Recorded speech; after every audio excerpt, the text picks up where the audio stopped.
अस्सलामु अलैकुम व रहमतुल्लाहि व बरकातुहू। नहमदुहु व नुसल्ली अला रसूलिहिल करीम, अम्मा बाद।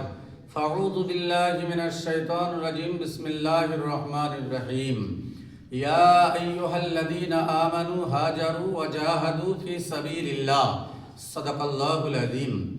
আল্লাহ রাব্বুল আলামিন তিনি বলছেন, শুধুমাত্র কেবলমাত্র ইমানদারকে আল্লাহ ডেকে বলছেন, অন্য কোনো জাতিকে নয়, কোনো হিন্দুকে, জৈনকে, বৌদ্ধকে নয়, শুধুমাত্র কেবলমাত্র ইমানদারকে আল্লাহ ডেকে বলছেন, ইয়া আইয়ুহাল্লাযীনা আমানু, হে দুনিয়ার ঈমানওয়ালা যারা আছো। তাহলে আমরা কত বড় ভাগ্যবান, আল্লাহ আমাদেরকে ডেকে বলছেন হাজারু, তোমরা বেরিয়ে পড়ো, ওয়া জাহাদু, এবং জিহাদের জন্য, ফি সাবিলিল্লাহ, আল্লাহর রাস্তায়। এখানে জিহাদ সম্পর্কে একটা হাদিস এসেছে, এই জিহাদ সম্পর্কে একটা ছোট্ট হাদিস বলি আমার বক্তব্য ইনশাআল্লাহ। ওয়া মা তৌফিকি ইল্লা বিল্লাহ।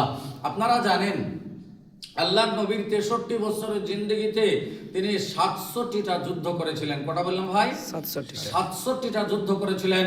তার মধ্যে মুসলমানদের যেটা দ্বিতীয় যুদ্ধ, ওই যুদ্ধটার নাম ছিল ওহুদের যুদ্ধ। এই যুদ্ধে মুসলমানদের অনেক সাহাবায়ে কেরাম তারা শাহাদত বরণ করেছিলেন। তার মধ্যে মুসলমানদের আল্লাহর নবীর একজন বিখ্যাত সাহাবা, যে সাহাবাটার পবিত্র নাম হলো হযরতে হানজালা রাদিয়াল্লাহু তাআলা আনহু। তিনিও ইসলামের জন্য, কোরআনের জন্য, তাওহীদের জন্য, রিসালাতের জন্য জীবন দিয়েছিলেন। ওই হানজালা রাদিয়াল্লাহু তাআলার একটা ছোট্ট ঘটনা বলি আমার বক্তব্যতে টানবো ইনশাআল্লাহ। এই যুদ্ধটা বেঁধে যায় রাতের বেলায় যুদ্ধটা যখন বাঁধে, সেই দিন মাগরিবের নামাজের পরে আল্লাহর নবী হানজালার বিবাহ দেন। এবার রাতের বেলায় তাদের কত প্রেম, কত ভালোবাসা, কত মহব্বত তাদের ভিতরে চলছিল। হঠাৎ করে গভীর রাত্রিতে আল্লাহর নবী একটা উঁচু জায়গার উপরে, একটা টিলার উপরে দাঁড়িয়ে গভীর রাত্রিতে ঘোষণা দিয়েছিলেন। সেদিনকার রাত্রে সেই ঘোষণা কি ছিল আমি ছোট্ট করে আপনাদেরকে বলছি। একজন কবি বলছেন, কি প্রেম তারা নবীকে করেছিল, কি মহব্বত তারা নবীকে করেছিল, হাদিসটা শুনলে বুঝতে পারবেন। বাসর ঘরেতে তারা যখন যাইল,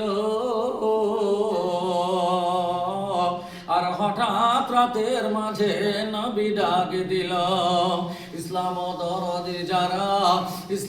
দরদি যারা আছো মদিনাতে, আর তাড়াতাড়ি ছুটে এসো ইসলাম বাঁচাতে। মদিনাকে ঘিরে ফেলি এই আছে কাফেরেরা, আর উচিত না হবে কারো ক্ষণে দেরি করা। এ কথা শুনিল যখন এ হানজালা সে বীর, আর ঘর পানে গিয়ে নিল হাতে তরবারি।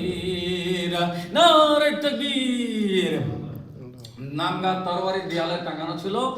তার বিবি, তার প্রথম রাত্রের বিবি, কত প্রেম, কত মহব্বত, কত ভালোবাসা তাদের ভিতরে চলছিল। এমত অবস্থায় তার বিবি তার হাতের কবজাখানা এমনি করে খপ করে চেপে ধরেছে, বলছে এত রাত্রিতে তুমি কোথায় যাবা? তো হযরত হানজালা কি বলেছিলেন? বলিল সে প্রিয়তমা, শুনোনি কি তুমি, আর ডাক দিয়েছেন নবী, কি করিব আমি? ইহা বলে ছুটে গেলেন হানজালা সে বীর, আর যুদ্ধের ময়দানে গিয়ে হইলেন হাজির। আল্লাহর নবী রাতের বেলায় ঘোষণা দিলেন, এই যুদ্ধে মুসলমানদের জয় হয়ে গেছে, বলুন আলহামদুলিল্লাহ। নবী আমার কতগুলো সাহাবাকে বললেন, দেখো তো ময়দানে কার কার লাশ পড়ে আছে। সাহাবারা গিয়ে দেখছে কাউরের মাথা কাটা, কাউরের গলা কাটা, কাউরের পা কাটা, ক্ষত বিক্ষত দেহগুলা সব জিহাদের ময়দানে বিক্ষিপ্ত ভাবে পড়ে আছে। ওই লাশগুলোকে এনে আল্লাহর নবীর সামনে হাজির করা হলো।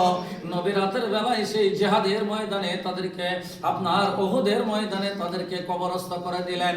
একজন সুন্দরী যুবতী মহিলা এসে আল্লাহর নবীর সামনে দাঁড়িয়ে গেল। আল্লাহর নবীকে বলছেন, ইয়া রাসূলুল্লাহ, আমার স্বামী এই যুদ্ধে যদি শাহাদত বরণ করে আগে গোসল দিবেন, তারপরে স্বামীকে কবরে নামাবেন। আল্লাহর নবী চতুর্দিকে খোঁজাখুঁজি করে দেখছেন, কোথাও হানজালা নাই।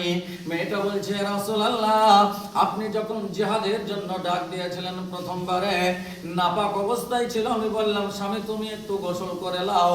আমার স্বামী গোসল করার জন্য গোসলখানায় ঢুকে এক মগ পানি তুলে যেমন মাথায় দিবে, ওই অবস্থায় আপনি দ্বিতীয়বার ডাক দিয়েছিলেন। ওই মগখানাকে টান দিয়ে ধরে ফেলে দিয়ে একটা নাঙ্গা তরবারি নিয়ে জিহাদের ময়দানে হাজির হয়ে গেছে। ইয়া রাসূলুল্লাহ, এই যুদ্ধে যদি আমার স্বামী শাহাদত বরণ করে আগে গোসল দিবেন, তারপরে স্বামীকে কবরে নামাবেন। আল্লাহর নবীকে জিবরাইল বলছেন, ইয়া রাসূলুল্লাহ, আপনি একটু উপরের দিকে তাকিয়ে দেখেন। আল্লাহর নবী তাকিয়ে দেখছেন জান্নাতি সোনার খাটে, বলুন সুবহানাল্লাহ। জিবরাইল বলছেন, ইয়া রাসূলুল্লাহ, আপনার হানজালাকে দুনিয়ার কোনো পানি দিয়ে গোসল দেওয়া হবে আমার আল্লাহ পাক ওটা পছন্দ করেনি। তাই তো জান্নাতুল ফেরদাউসের পানি দিয়ে আর রহমতের ফেরেশতা দিয়ে, জান্নাতের আতর দিয়ে, গোলাপ দিয়ে, সেন্ট দিয়ে, কাজল দিয়ে, সুরমা দিয়ে আপনার হানজালাকে সুন্দর করে পরিবেশন করানো হলো। আল্লাহর নবী তার লাশকে নিয়ে কবরস্থ করে দিলেন।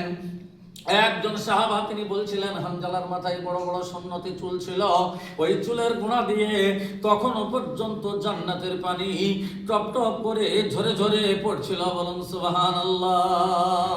ইসলামের জন্য, কোরআনের জন্য, তৌহিদের জন্য, রিসালাতের জন্য তারা জীবন দিয়েছিলেন। আসসালামু আলাইকুম।